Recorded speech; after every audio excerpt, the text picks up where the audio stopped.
اډیاله جیل ته رسیدو باندې عمران خان ته یو ډیره غټه خوشخبری ملو شوې ده، خو بل طرف ته د عمران خان وکیل دا پیشنګوئی هم کړې ده چې د عمران خان د قتل یو خطرناکه منصوبه هم تیار ده. عمران خان اډیاله جیل ته تلو باندې شاندار استقبال شوی دی. په لاره کې د عمران خان اهم شخصیت سره ملاقات شوی دی. صحافیانو دا دعوا هم کړې ده.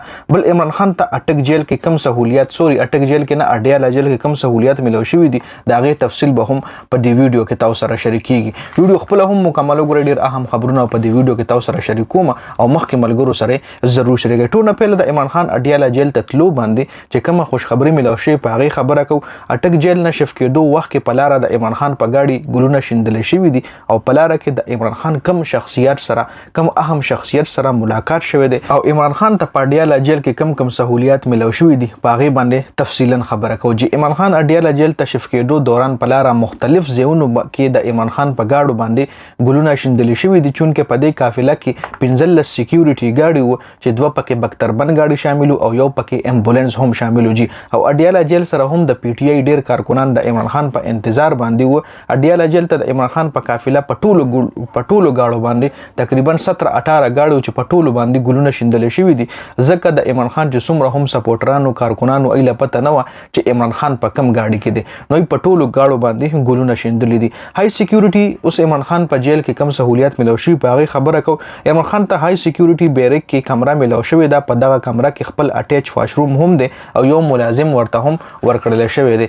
دین علاوه په دغه کمره کې ټي وي، بیډ، میز، کرسي، اخبار، کتابونو سہولیت هم شته دی. اډیاله جیل ته رسیدو باندې ډاکټر د عمران خان چیک اپ هم کړی دی.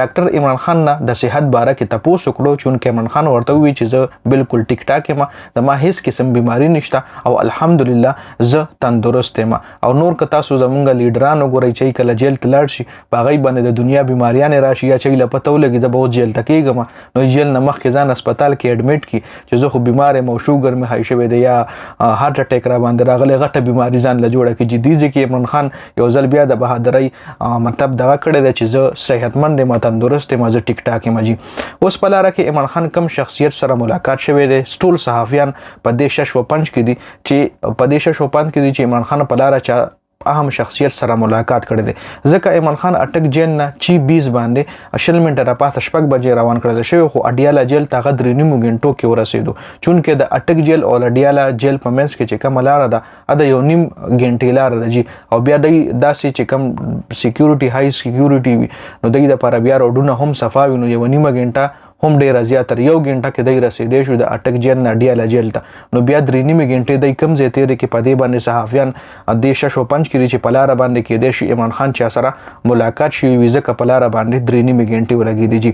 بل عمران خان اډیاله جیل ته رسیدو باندې دا خوشخبری هم راغلی ده چې عمران خان سایفر کیس کې ضمانتي درخواست عدالت منظور کړی دی او په 2 اکتوبر باندې په دغه درخواست باندې هم سنوي کیږي او د عمران خان د ضمانت چانسز ډیر زیات دي جی.